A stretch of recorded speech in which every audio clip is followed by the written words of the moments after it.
Hello everyone, welcome to part 2 of structures and union. So now we are going to discuss how to assign one structure variable into another structure variable, that is one object into another object. You know that if you have two variables called int a as well as b, you can copy b into a and a into b, right? The same way structure variable also work. So better we'll see with an example so that you will have a clear idea about it. So there is a structure called student and we have three variables inside: roll number, total and average. So first we are creating a structure, then we are writing main function. You can write in reverse order also, right? And instead of reading values for roll number, total and average, I'm going to assign and use it. So s1 equal to 101 426 85.20. Now roll number will have 101 and s1's roll number will have 101, s1's total will be 426 and s1's average will be 85.20. Now I'm going to create one more structure variable called s2. You know that now s2 will also have roll number, total and average, right? So I need inputs for roll number, total, average of s2. Either I can read or I can assign, or I can take the value of s1 into s2. That is what we are going to do as s2 is equal to s1. Now the entire content of s1 will go to s2 also. That is s1's roll number will go to s2's roll number, s1's total will go to s2's total, s1's average will go to s2's average, right? So now you print s1 roll number, total and average, or s2 roll number and total average. So both will give the same value. Alright, just look into a code. Hope you can understand the code, right? Next we are learning how to pass the structure as function argument.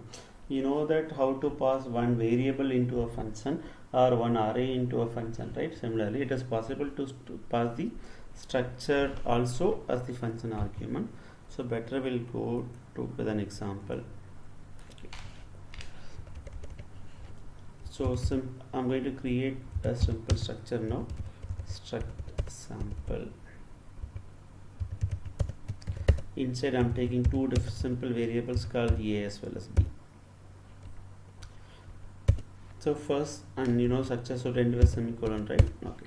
So next I'm going to declare a function also, void show of. What I'm going to pass into a function? A variable, a variable of struct sample. So declaration only, right? They can give the name itself. So I'm creating a structure, I'm creating a function also, right? So this is, this is a function declaration. The function will take one argument as a structure variable. So in declaration I can give the common type itself, right? Okay, now I'm going to read values for a as well as b. That is enter two numbers or a and b. Scanf percentage d comma what, I didn't create a structure variable, right? You created a struct sample s. Now ampersand s dot a and ampersand s dot b.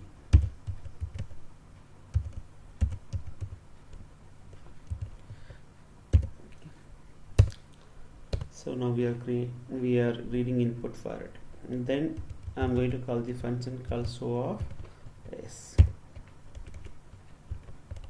So outside of main I'm going to define the function void show of what we are passing, one structure variable. What you should receive another structure variable or structure object, struct sample s. So you know that here we go for the concept of call by value. Both s will be stored with different memory location, right? Simply here I'm going to print it, printf. What we are printing, percentage d space percentage d comma s dot a comma s dot b. What is it? Test 1 2 dot c, right? You can see this gcc test 1 2 dot c. center AB I'm giving is 10 space 20 and it print the value as 1020. That is, here we are going to declare a function. This is what your function declaration. First I'm creating a structure, then I'm declaring a function, then I'm creating a structure variable, then I'm reading inputs for structure elements, then I'm going to call the function. So as we are passing only one argument as a structure variable, we are receiving that into another variable. So you know that here we go for the concept of call by value. So this s is different from that s, right? So this is local to main and this is local to source. Right? Hope you can understand how does it works. So we'll see one more example here. Again, same kind of example. Here we are reading name and roll number, and we go for same format of function declaration, and we are creating a structure variable as std. We are reading name and roll number that we are passing into a function. So in the function we are receiving and printing the values. Just look into this code.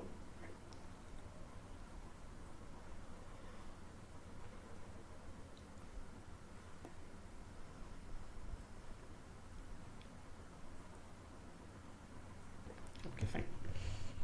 So next we go for the concept of pointers to structure, but I guess you didn't learn pointers so far. So now you can't understand the concept fully. After you learn the concept of pointers, come back here. So let me explain the concept. So generally, what is a pointer? Pointer is a variable which stores the address of another variable. So for pointer, you should remember something like pointer will store the address alone. Pointer are the variables which can hold only address. So keep that point into mind. So normally integer pointer can store the address of integer variable. Floating point pointer can store the address of floating point variable. Similarly, structure pointer can store the address of a normal structure variable. Right. So I would like to redefine one definition now. Normally, how we learned how to access the structure elements, we learned something called dot operator, right? So structure variable dot operator element. So now I'm going to redefine it. There are two different ways for accessing a structure element. The one is dot operator, one is arrow operator. With the normal variable or normal object, we go for dot operator. With the pointer variable, we go with arrow operator. Arrow is the minus symbol and then greater than symbol. That is called arrow operator. There is a simple example.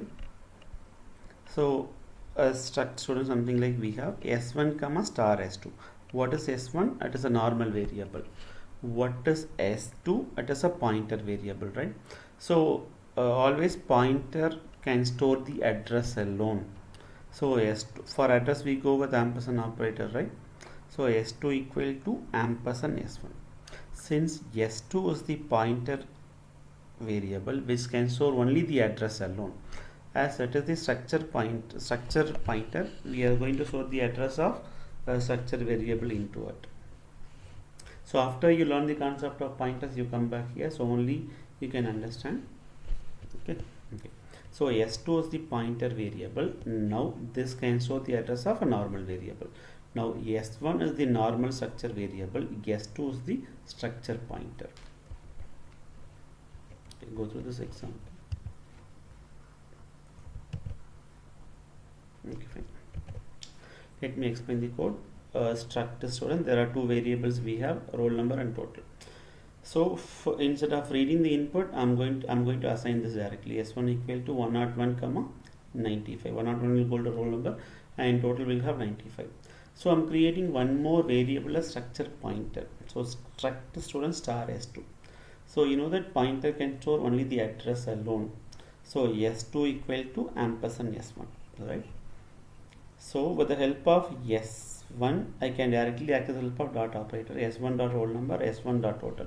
As s2 is the pointer, dot operator will not work, so we have to go with arrow operator, right? s2 arrow roll number, s2 arrow total. That's it. Know the difference we have.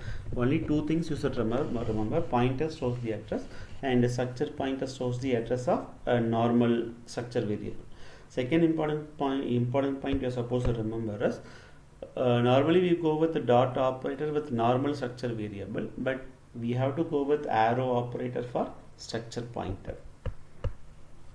Now look into code, you will have a clear idea about it.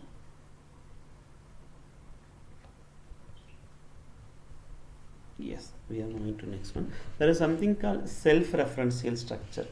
So what is self-referential is nothing but, if from the name itself try to derive something, self-refer. We are going to refer the same thing, right? A structure which refers itself is called as self-referential structure. That is struct node we have, right? And int data is the normal element. So again the next thing we have a reference to the same structure, that is struct node star link. What is this pointer?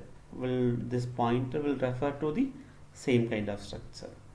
So this is called as self-referential structure. Especially with data structures, we are using the concept of self-referential structure, and without self-referential structures you can implement any concept of data structures part, like trees, graphs and all. So this may be slightly confuse you, just have a look. So it points to the same structure, right? So with this we are completing the concept of structures. Next we are moving to the concept of union. So what is basically union? Union is also a same kind of concept of structures, and the union is also a collection of elements of different data type.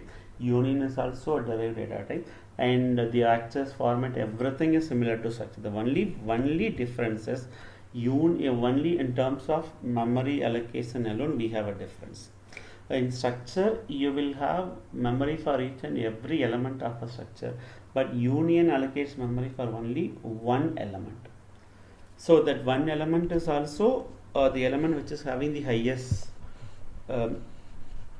highest data type, correct? So the size of union, it allocates the memory for only the largest data member. That is, you take a simple analogy better. If in your class if there are 60 students, so you will have 60 chairs, right? So that is structure, that is each and every student will have their own memory. But what about teacher? If there are 6 teachers, how many chairs they will have? Only one, right? So for 6 teachers we have only one chair.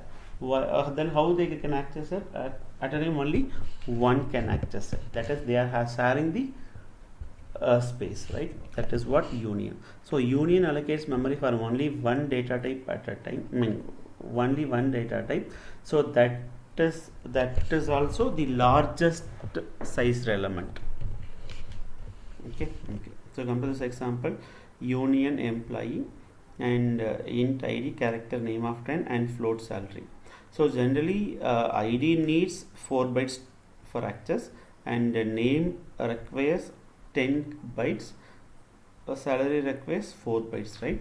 But if it is structure, it allocates 4 plus 10 plus 4, 18 bytes of memory, but union allocates memory for only one type. So out of these three, and character array is having more size, so it allocates memory for character array alone. So it allocates memory as 10 bytes. That got it. So when we are accessing id, it takes 4 bytes out of it. When you are accessing name, it takes entire 10 bytes. When we are accessing salary, it will take 4 bytes of it. So size of this union is going to be 10 bytes. Only in terms of memory allocation, success and union difference. Rest of it, all the concepts are same, right? And there is one more example: struct emp, character x and float y. Again same thing, union emp, character x and float y. What about size of the structure? 1 plus 4, 5. What about this? Only 4, because the largest size element is 4. So it allocates memory for only 1, right? What about initialization of union? Because in structure you have a separate memory for each and every element, so you can directly initialize all the inputs, right? But in union we can go for only one thing. So in initialization we can go with only first member alone. If you want to initialize some union variable, you can initialize only for the first element alone. not for the other things. Okay. So first we'll go with a simple example. So union name, again we go for name and roll number. So union student S1, what is S1? Union variable. How to access name and roll number? The same format, S1 dot name and S1 dot roll number. Okay, what is the size of it? If it is structure 20 plus 4, 24. What about union? It allocates only for only one. That is also highest size. So this is what size of this union is going to be 20. If it is structure, it will be 24. Right, and we are going to read first name S1 dot name. So we are going to print it. What will happen if we are not printing? If okay, better let me type the code and explain.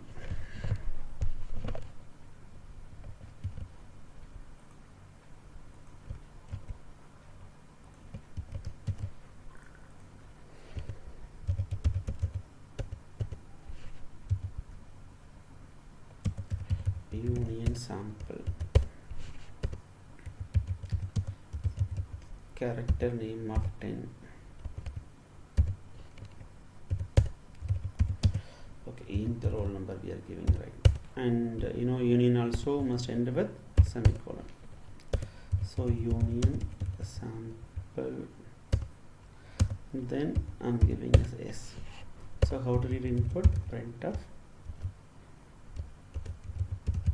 enter name.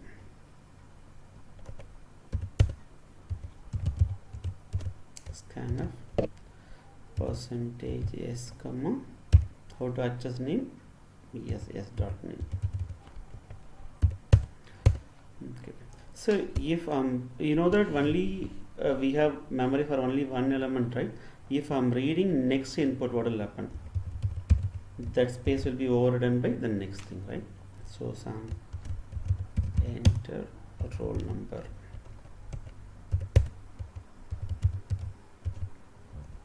Scanf percentage d comma s dot roll number.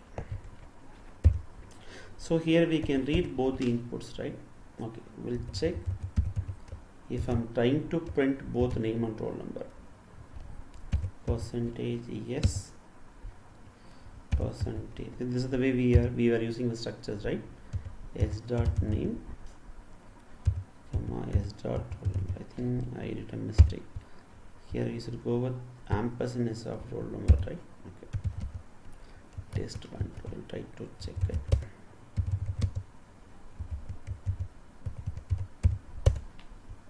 Okay, I'm trying to run. Enter name, I'm giving as REC. Roll number 101. Sorry, REC. Roll number 101. It is taking as E101. So what is happening here? See, for the first, it is giving incomplete data, right? First we are giving the input as REC, and because it will take, excuse me, so it will take the first variable, right? In the size of this union is going to be 10 bytes, or in that 10 bytes of memory it stores the input called REC. Next I'm giving input as roll number. It is going to override it. So with that, in that space itself, again it will show the roll number called 101. So it is going to override it. So we are giving some incorrect format of data. Then how to resolve it? As it can store only one input at a time. So as soon as you read the data, you print it, you use it. Okay, that is what we can do with union. We have no options. So as soon as you read the data, you use it. You don't wait for till you read the next input.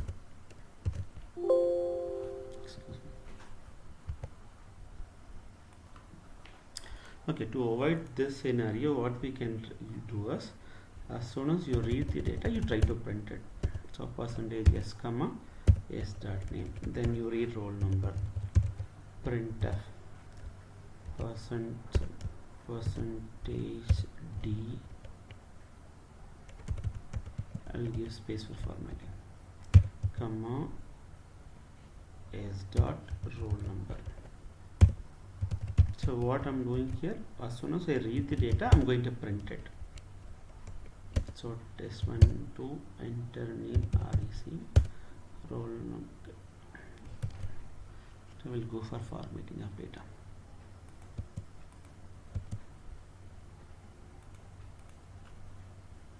/n.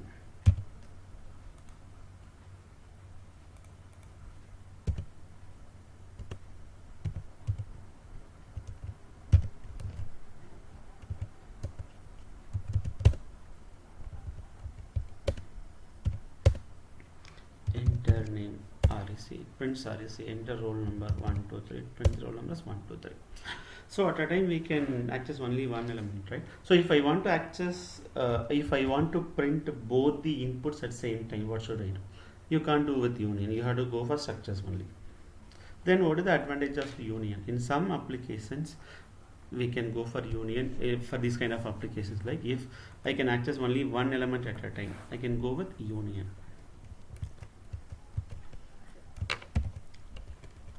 Again, different, I mean same kind of example, name, roll number. Here we go for. Okay, then how to achieve student details using union? Because union should have some advantage over here, right? Okay, I will tell you how to use student details using union. So name, roll number, 3 marks total, and average we are going to do it, right? Then what is the size of it? If it is structure, it will have a memory allocation each and every element, right?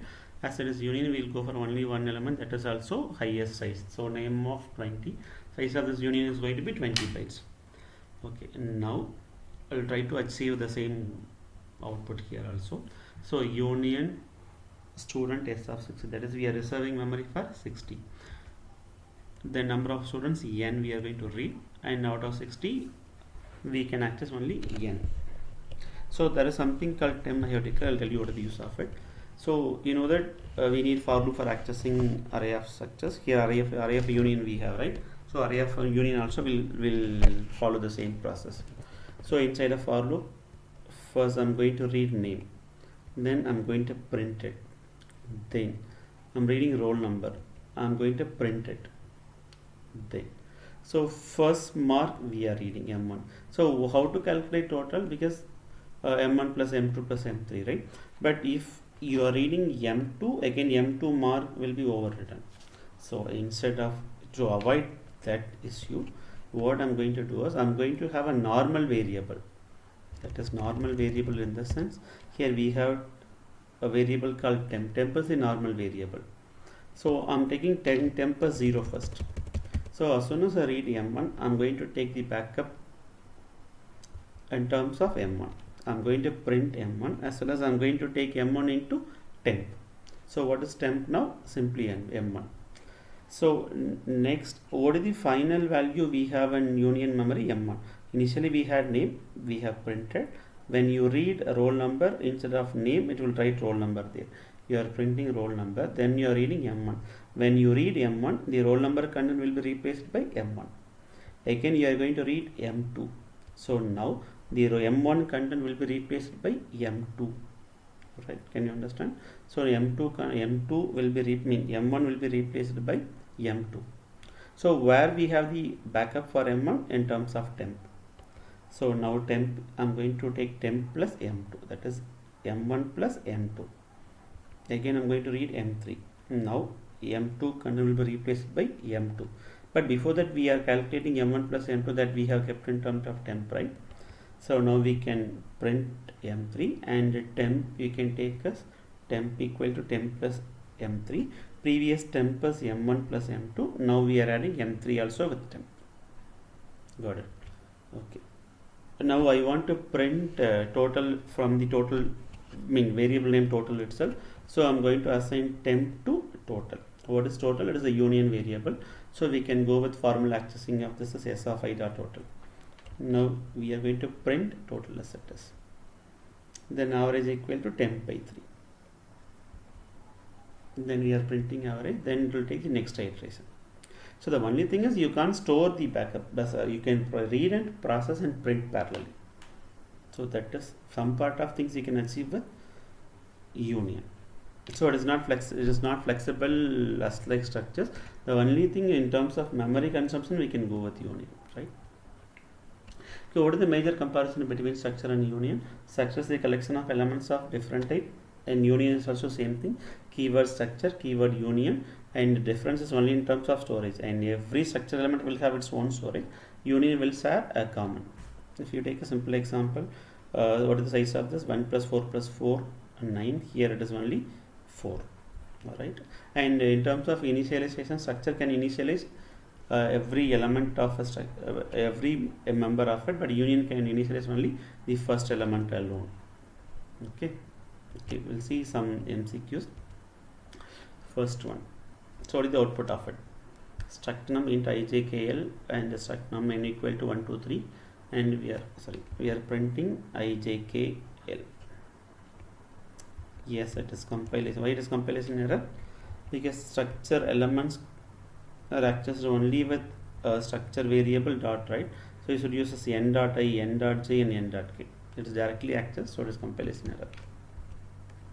What is the output of this code? I should set the timer.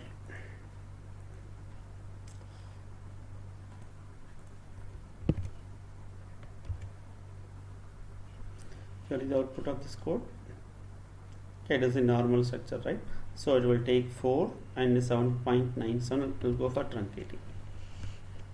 This 0.2 of you gave, right? So it will take only 2 digits after. So it is a normal code. There is no error in that. Okay, next question.